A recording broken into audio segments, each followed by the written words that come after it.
They chuckled when she headed toward the cage, and one sergeant muttered that someone ought to drag this girl out before she ended up missing a hand. Inside that kennel waited Rogue, 85 pounds of Belgian Malinois intensity, a military working dog who had already sent 4 handlers to the hospital in just 3 months. Command had already signed off on putting him down. His behavioral discharge was set for Friday, yet Staff Sergeant Mara Keene didn't so much as blink. 2 days earlier, she'd pulled out of Texas before sunrise, driving straight through under TDY orders that came from the Provost Marshal himself. Something about this dog kept tugging at her, something no one else seemed able to recognize.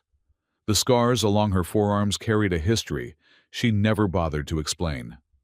When she finally opened her mouth and spoke one single word, the dog went silent for the first time in weeks. What did she say?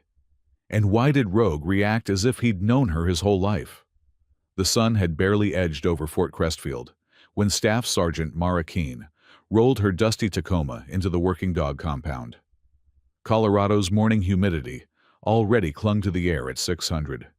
That thick kind of warmth that soaked through your uniform before you even thought about breakfast. She shut off the engine and paused. Through the windshield, she could make out long rows of kennels stretching behind chain-link fences topped with razor wire. Somewhere in that maze, a dog barked, deep, furious, unrelenting. That had to be him.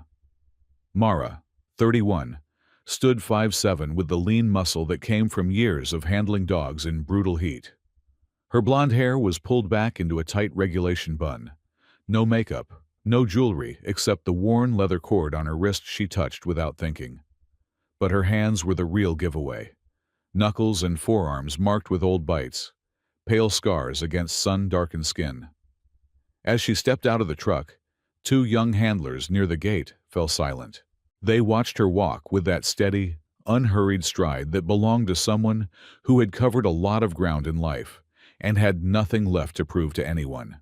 If you're still watching, drop your location in the comments and hit subscribe, because this story is about to flip everything you thought you knew about military working dogs. Master Sergeant Hal Brenner met her halfway across the gravel lot.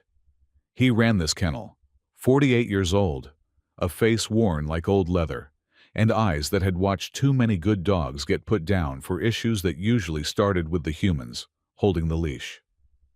Brenner offered his hand, and she took it with a firm, steady grip. He said he'd reviewed her TDY packet and appreciated her traveling so far.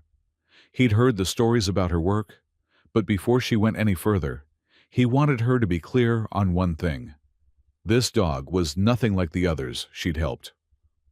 Rogue had torn into 4 trained handlers in just 90 days, and the veterinary behaviorist had already signed off on putting him down. His final review was set for Friday morning, and unless Mara gave command a solid reason to reconsider, that would be the end of him. She listened without a flicker of emotion, and when Brenner finished, she asked only one thing. What exactly had happened to the dog? Brenner hesitated, glanced toward the kennels, then explained that Rogue had returned from a deployment in Syria 8 months earlier, but his handler hadn't come back with him. Since then, Rogue wouldn't bond with anyone, and the aggression that started 3 months after his return had only sharpened. Mara nodded slowly, her fingers brushing that worn leather cord on her wrist. For a moment, her eyes drifted somewhere far away, a place that smelled of burning metal and coppery blood, and then she snapped back. She told Brenner she wanted to see the dog immediately. Mara Keene had grown up among the pine woods outside Livingston, Texas, raised by a quiet father who'd worked as a game warden for 32 years. He'd taught her to track deer before she could ride a bike, always saying that to understand an animal, you had to learn to see the world the way it did, not the way you did. When Mara was 11, a neighbor's German shepherd, starved, beaten, terrified, lunged at her when she wandered too close to its chain. Its teeth ripped into her forearm down to the muscle. Her father found her sitting in the grass, bleeding and crying but not running. She was speaking softly to the dog, Slow words, steady breath. By the time he reached her, the shepherd had stopped growling and was lying with its head on its paws, watching her with exhausted eyes. When he asked why she hadn't run, Mara told him the dog was more afraid than she was, and running would have made everything worse. From that day on, he looked at his daughter differently and began teaching her everything he knew about animal behavior, canine psychology, and the subtle cues in posture and breathing that most people never learn to read. She joined the army at 19, qualified for the Military Police Corps, and moved into the military working dog program at Lackland. People said she had a gift. Dogs others couldn't handle seemed to settle near her, as if she could read them like pages in a book. But her 2018 deployment to Helmand Province changed her and forged something harder inside her. Her patrol dog, a Belgian Malinois named Ranger, had been her partner for 14 months, closer than family, able to communicate with her in a glance. One night, during a compound clearance mission outside Sangin, Ranger alerted on an IED buried in a doorway. Mara radioed it in, but the squad leader, First Lieutenant Colin Varr, was impatient and insisted they were behind schedule. He ordered the team to push forward before EOD arrived. Mara refused, holding her ground 20 feet back, saying Ranger's alert was clear and they needed to wait. Varr overruled her, warning that if she didn't move her dog, he'd write her up for insubordination. What followed took 11 seconds. Specialist Ezra Pike stepped through the doorway. The pressure plate clicked, and the blast killed him instantly. The shockwave slammed Mara back into a mud wall, her ears ringing, her vision spinning. Ranger had been running toward her when shrapnel tore into his right side. She crawled to him through the dust and heat, pulling him into her lap. His fur was slick with blood, his ribs rising too fast beneath her hands. Even in that darkness, his eyes, warm, trusting, found hers. She held him while medics scrambled around the wounded, whispering to him that he was a good boy, the very best boy, right up until the moment his breathing slowed and stopped. She kept whispering that she was sorry, so terribly sorry. His breathing grew faint, then stopped altogether, his heart going still against her chest. Lieutenant Varr was later cleared by the investigation. The official ruling claimed the situation had been unclear and that command decisions in combat were inherently difficult. Mara walked out of Helmand, carrying two things: the leather cord on her wrist, braided from Ranger's collar, and a promise to herself that she would never let another handler lose their dog because someone refused to listen. She touched that cord now as she headed toward Rogue's kennel. Somewhere in that cage sat a dog who had lost his person, and she understood that kind of hurt better than anyone.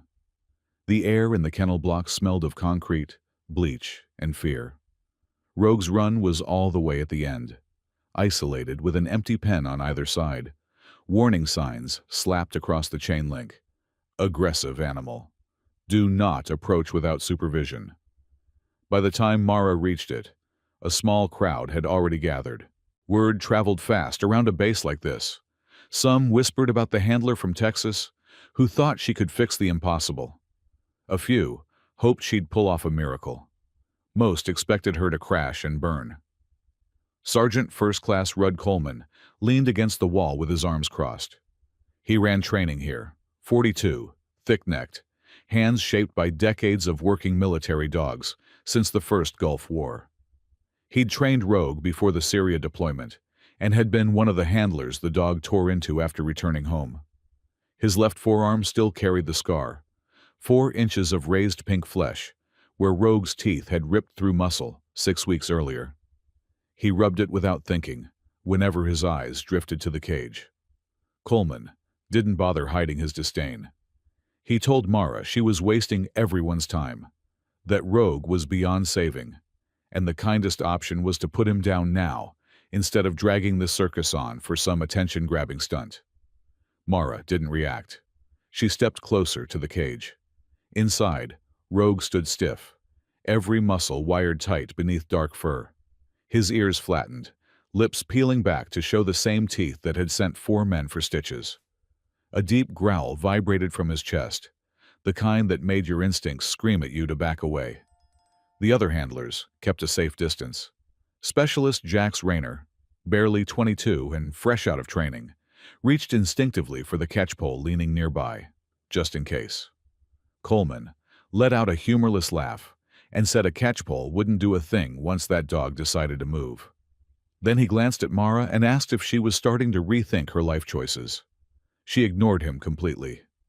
Her eyes stayed locked on Rogue, reading him piece by piece, the tension in his shoulders, how his weight shifted forward, the faint trembling in his hindquarters that no one else seemed to notice.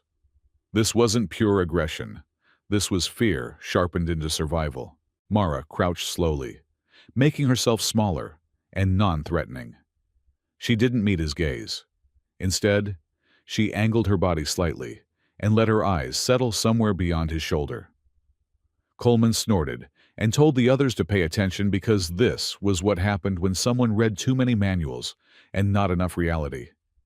He said Rogue didn't need a dog whisperer. He needed to be put down before he put someone in the ground. The growl deepened. Mara started humming, low and steady, a tune that didn't seem to belong to any song, just something soft and rhythmic, like a heartbeat. Rogue's ears flicked.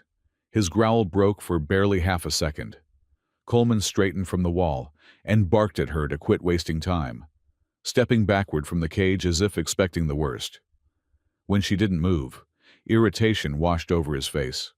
He turned toward Master Sergeant Hal Brenner, who had been standing silently in the doorway, watching everything.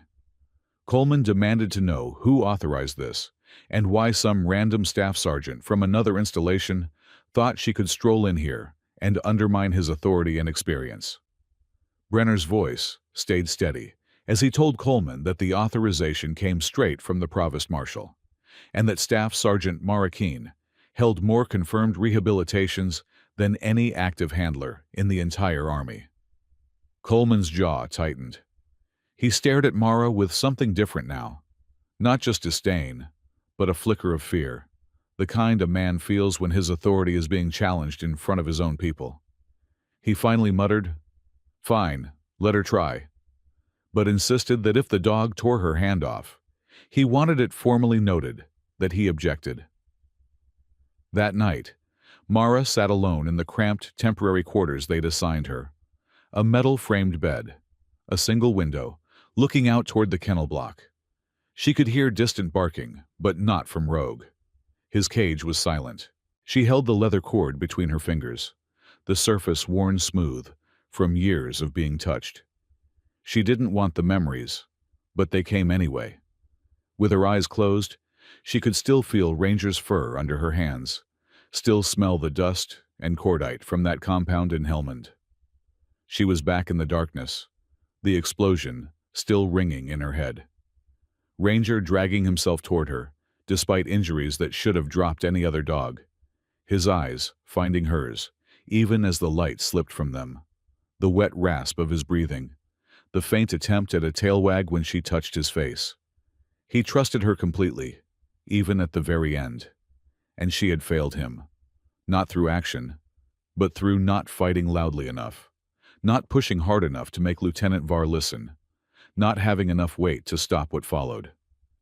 Mara opened her eyes to the water-stained ceiling. Somewhere outside, a truck engine turned over. Her thoughts shifted to Rogue and what Brenner had told her. Rogue's handler, Staff Sergeant Theo Marin, 29, had been killed by a sniper in Manbij, while Rogue was searching a building 50 meters away. The dog had tried to reach him, but had to be physically restrained. They sedated him for the flight home. 8 months later, Rogue still hadn't accepted that Marin was gone. Every handler who approached reminded him that his person wasn't there. Every stranger felt like a threat. It wasn't madness. It was grief, twisted by confusion and abandonment. Mara knew that feeling deep in her bones. She opened the small notebook she carried, flipping through the details she'd gathered before making the drive. Marin's service record, his training logs with Rogue, notes from interviews with the Syria team. One detail stood out. Marin had used a special recall command, not the standard Lackland phrases. Something personal between him and the dog. Mara studied the word, testing it silently. Her thoughts circled back to Coleman, to the way he'd looked at her. The resistance she faced wasn't really about her ability. It was about pride, territory, and old wounds. Coleman had trained Rogue once. He'd watched the dog return as something unrecognizable. The scar on his arm was a constant reminder of the bond he couldn't rebuild. But Mara had rebuilt bonds others had given up on. She'd saved dogs marked for destruction, forged partnerships people swore were impossible. She wasn't here for recognition. She was here because a dog who'd given everything was being thrown away. For Ranger, for Theo Marin, for every handler who'd buried their partner and been told to keep moving. She wouldn't let Rogue die without a fight. The next morning, Coleman was waiting by the kennels with a clipboard and a cold, satisfied smile. He announced that before Staff Sergeant Keene could work with any dog in the facility, she'd have to complete a full handler recertification. Standard protocol, he claimed, for outside personnel. Brenner stepped forward, his jaw tight. Brenner told Coleman flat out that recertification wasn't protocol and that her orders were already verified by the Provost Marshal. But Coleman didn't budge. This was his kennel, his rules, and any handler dealing with a high-aggression MWD needed to prove current proficiency. Safety regulations, he said. Brenner glanced at Mara. She gave him the slightest shake of her head. This was her fight. He stepped back, though his eyes never left Coleman's face. What followed were 5 grueling hours of evaluation. It started with a full gear inspection. Every item she'd brought checked against regulation. Then came the physical test. A 3-mile run in full kit through the Colorado humidity at Fort Crestfield. Air so thick, it felt like inhaling through a soaked towel. She crossed the finish in 22 minutes. Coleman scribbled something on his clipboard without looking up. Next came the obedience course with a dog she'd never seen before. A 3-year-old German Shepherd named Coda, who had behavioral problems of his own. She got 15 minutes to build rapport before running a flawless pattern. Coda pushed her immediately, pulling, ignoring cues. But Mara stayed steady, adjusted her posture, found the right pressure points. By minute 15, he was healing clean. Coleman remained silent. The afternoon shifted into scenario work. Simulated building searches with role players tucked into blind corners. Detection drills with training aids hidden in locations far tougher than standard certification ever required. Mara cleared every room, found every aid. Her movements were crisp and controlled, the kind of precision you only get from real deployments. A crowd of handlers had gathered. She felt their eyes, some skeptical, some curious, a few slowly tipping toward respect.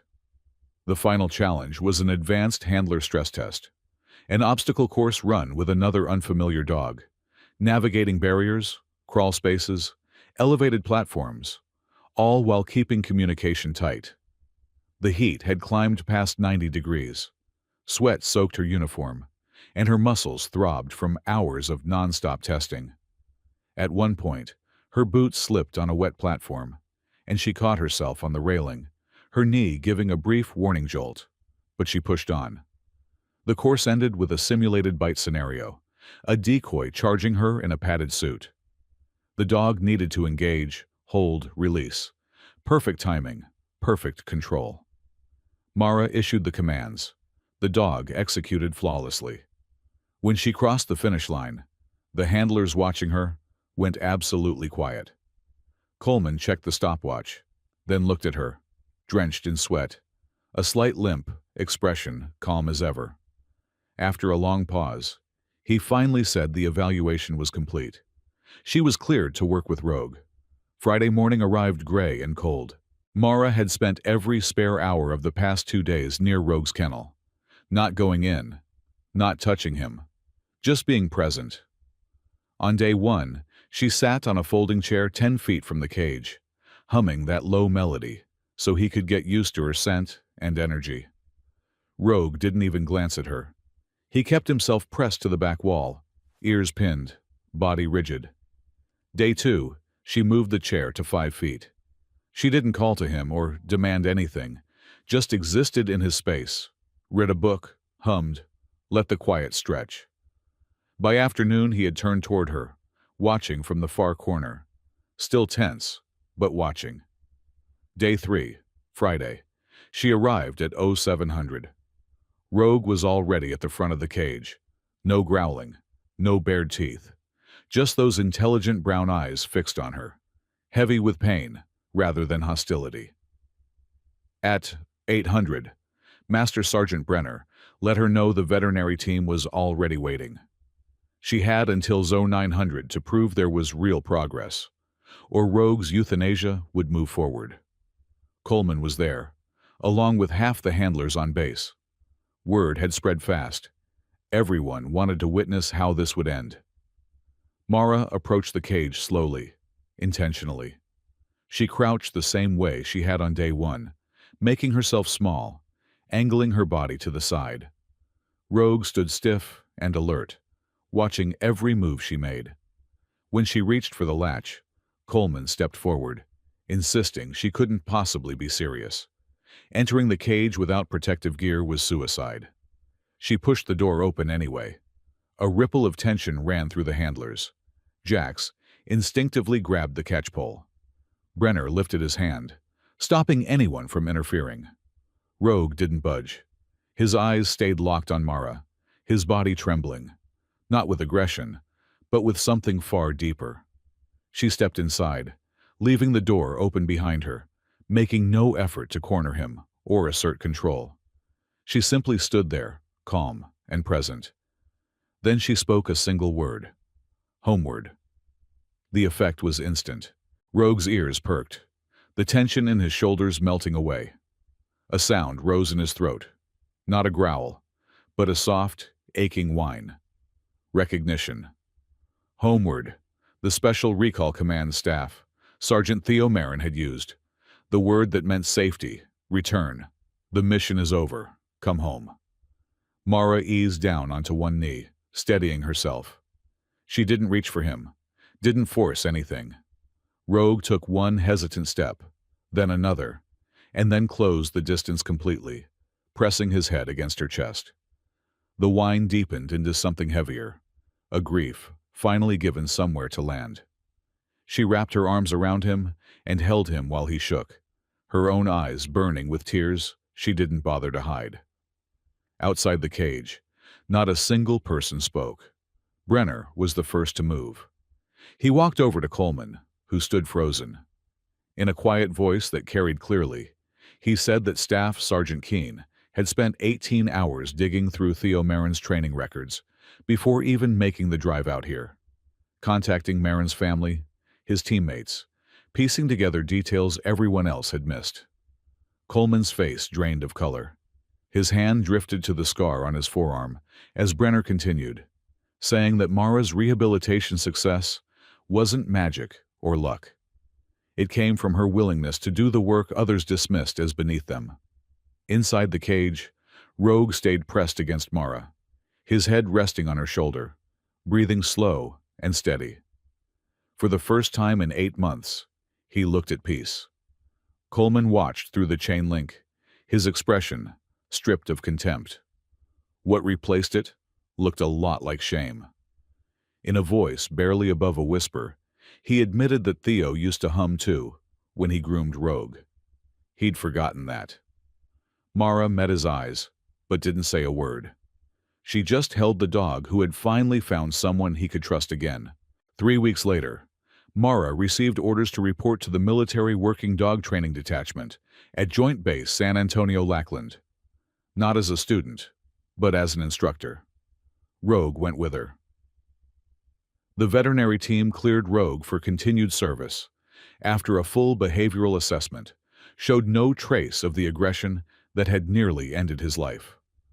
Mara would guide him through a structured reintegration program, and eventually, he might be paired with a new handler, or he might stay with her. Either way, he finally had a future. On her last day at Fort Crestfield, Coleman found her in the parking lot. He lingered there with his hands stuffed into his pockets, eyes fixed on the gravel before he spoke. He said he'd been doing this work for 22 years, had seen countless handlers come and go, and had convinced himself he already knew everything worth knowing about working dogs. He paused, drew a slow breath, and admitted he'd been wrong about her, wrong about Rogue, and that he was sorry. Mara studied him for a moment, recognizing how hard those words must have been. He was a man who'd built his entire career on being the expert, and admitting fault didn't come naturally. She told him Rogue hadn't been broken. He'd just been waiting for someone who understood his language. Coleman nodded once, quietly. No excuses, no justifications, just acceptance. Before she left, he asked her one thing. How had she known that recall command would work? How could she be so sure?